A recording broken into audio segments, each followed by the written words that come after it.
मेरा नाम मनीष शुक्ला है। मैं जर्नलिस्ट हूँ। कल ड्यूटी मेरी थी संगम तट पर। वहाँ एयरफोर्स डे पर एयर शो था। सब कुछ सही था। 2:50 पे एयर शो शुरू हुआ और लाखों लोगों की भीड़ चली आ रही थी। बड़ा उत्साह सब में था। लग रहा था कि देशभक्ति के रंग में आज पूरा भारत, पूरा संगम रंग गया है। भीड़ का इतना उत्साह देखकर मैं भी बड़ा खुश था। चिंता थी कि ये भीड़ मैनेजमेंट कहीं गड़बड़ ना हो, लेकिन लगा नहीं, सब कुछ संभल जाएगा। सब संगम की रेत पर सब हैं, आध्यात्म के स्थल पर हैं, बजरंगबली के सामने हैं और ये आध्यात्मिक धर्म की नगरी है। लगभग 4 बजे थे। एयरफोर्स का जो शो था वो अपने चरम पर था। मुझे लगा कि अब ऑफिस जल्दी पहुंचना चाहिए क्योंकि खबरें बहुत ज़्यादा हैं, उन्हें लिखना होगा। और संगम नोज के पास मैंने अपनी बाइक खड़ी की थी। हम वहाँ से निकला मैं, और किसी तरह भीड़ में धीरे धीरे आगे बढ़ता रहा।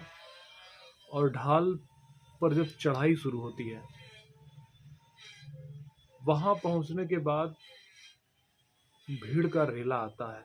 भीड़ तो पहले से ही थी, पर लोग धीरे धीरे बढ़ रहे थे। लेकिन उसके बाद लाखों की संख्या में इलाहाबाद में रहकर, प्रयागराज में रहकर तैयारी करने वाले छात्र बड़ी संख्या में वो वहशी बन गए, दरिंदे बन गए, खूंखार नर पिशाच बन गए। वो किसी के साथ मानवता नहीं दिखा रहे थे। भीड़ में जो मिल रहा था उसे कुचल दे रहे थे। छोटी छोटी बच्चियां, 10 साल की, 12 साल की बच्चियां, उनके अंगों को नोचा जा रहा था। जो बड़े थे उनके लिए तो क्या कहना, वो तो बुरा फील कर ही रहे होंगे।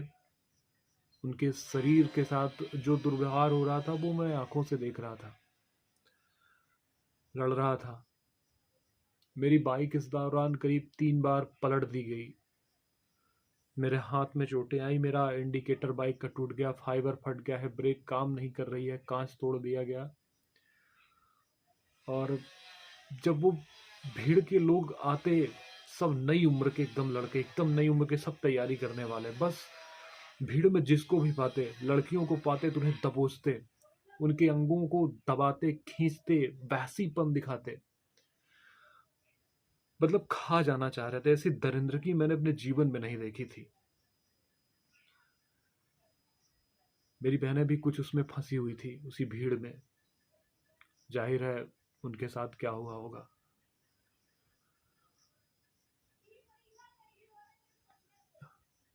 कोई मानवता नहीं थी उस भीड़ में। ये सब तैयारी करने वाले छात्र थे, और इनसे अगर इसमें से कुछ एक आध हजार बच्चे भी अगर मदद करने के लिए आ जाते तो पूरा भीड़ का प्रबंधन कर जाते।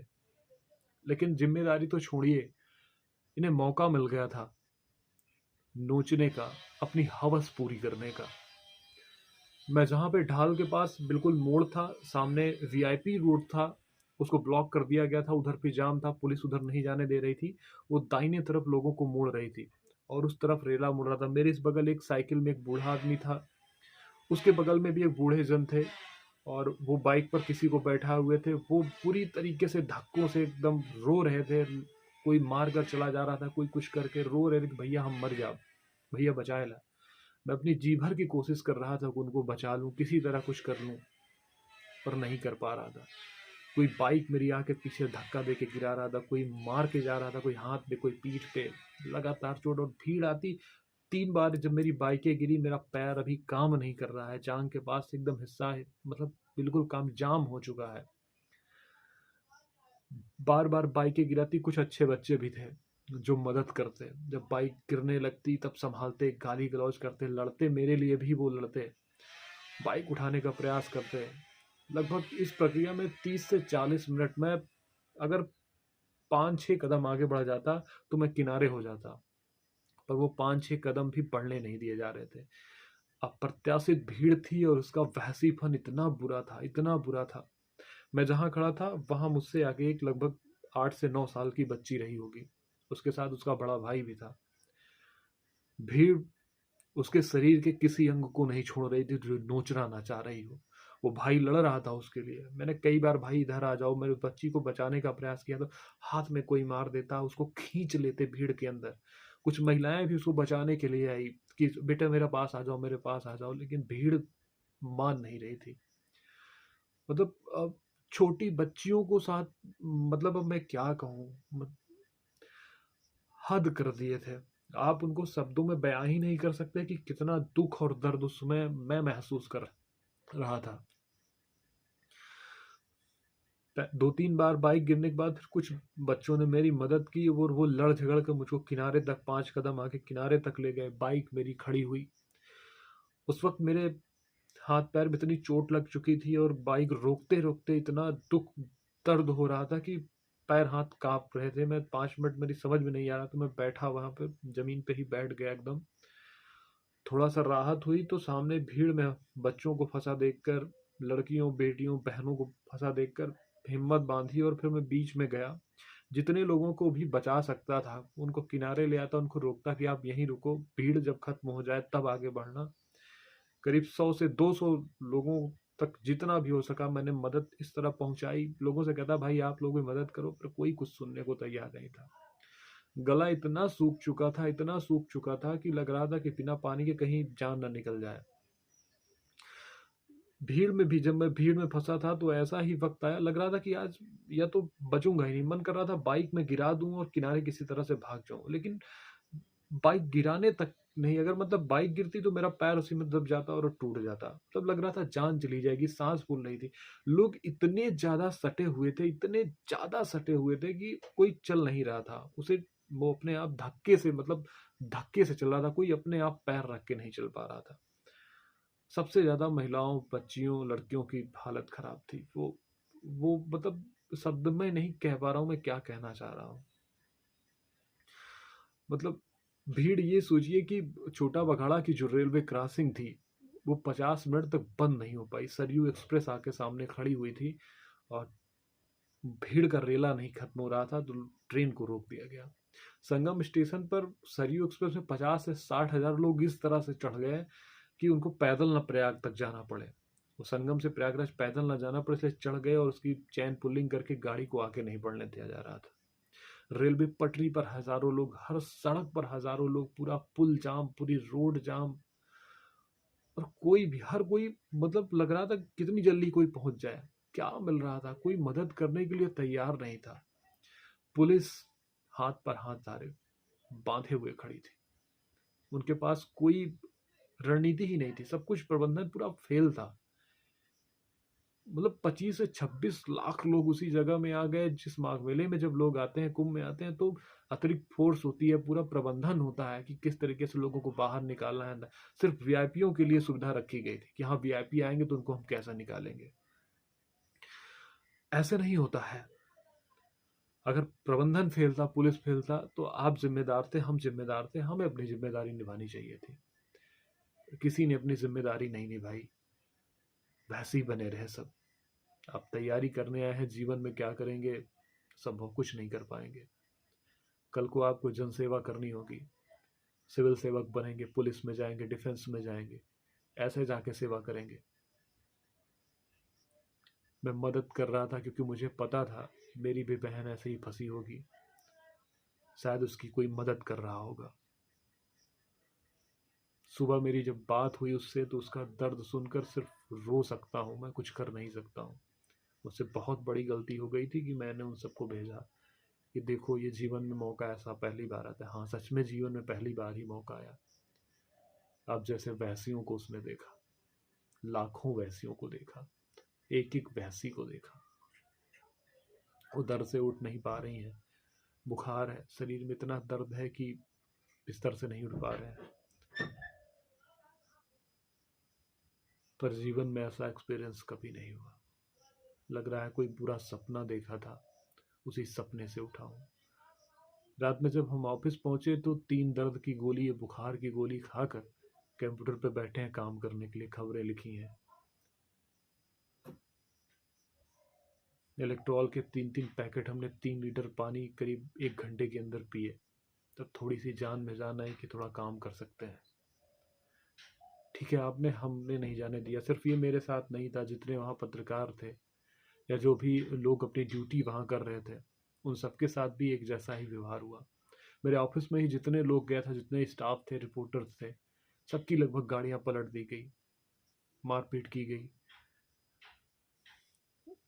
मतलब जितना दुख दर्द दिया जा सकता था, जितना वहसीपन दिखाया जा सकता, वो दिखाया गया। आप अध्यात्म की भूमि पर थे, प्रयागराज संगम पर, तीर्थों के राजा पर, जहाँ मोक्ष मिलता हो, जहाँ अध्यात्म से सुख शांति मिलती हो, जिस शहर का नाम पूरी दुनिया में रचा बसा हो, जिसके नाम की लोग उपासना करते हो, वहाँ ऐसा व्यवहार सोच से परे है। इतनी भीड़, हाँ सच में भीड़ बहुत ज़्यादा हो गई थी, प्रबंधन खराब था। तो जिम्मेदारी हमें तो निभानी चाहिए थी। आप छात्र थे, आपको तो निभानी चाहिए थी। आप में से किसी ने जिम्मेदारी नहीं निभाई। मैंने अपनी आंखों से ऐसा कुछ देखा है कि मतलब बयां भी नहीं कर सकता हूं मैं। आपने जो, सबके घर में माँ बहन बेटियां होंगी यार, ऐसा नहीं करते। भीड़ पाने पर मौका फायदा उठाने का था ये, ऐसा करते हैं। आपने छोटी छोटी बच्चियों को नहीं छोड़ा। मेरे आगे जो बच्ची खड़ी थी वो समझ नहीं पा रही थी कि ये उसके साथ हो क्या रहा है, लोग कर क्या रहे हैं। वो रो रही थी, सिर्फ रोए जा रही थी। उसका भाई लड़ रहा था कि शायद उसे बचा ले, गाली गलौज कर रहा था, लड़ाई कर रहा था, लेकिन कोई कुछ सुनने को तैयार नहीं था। बस लोग नोच रहे थे, खा रहे थे, कोई आगे से, कोई पीछे से, कोई दाएं से बाएं से, जिसको जहां से मौका मिला वो नोचता रहा। एक के साथ नहीं था ये, लाखों हजारों के साथ था यही, और कोई मदद करने के लिए तैयार नहीं था।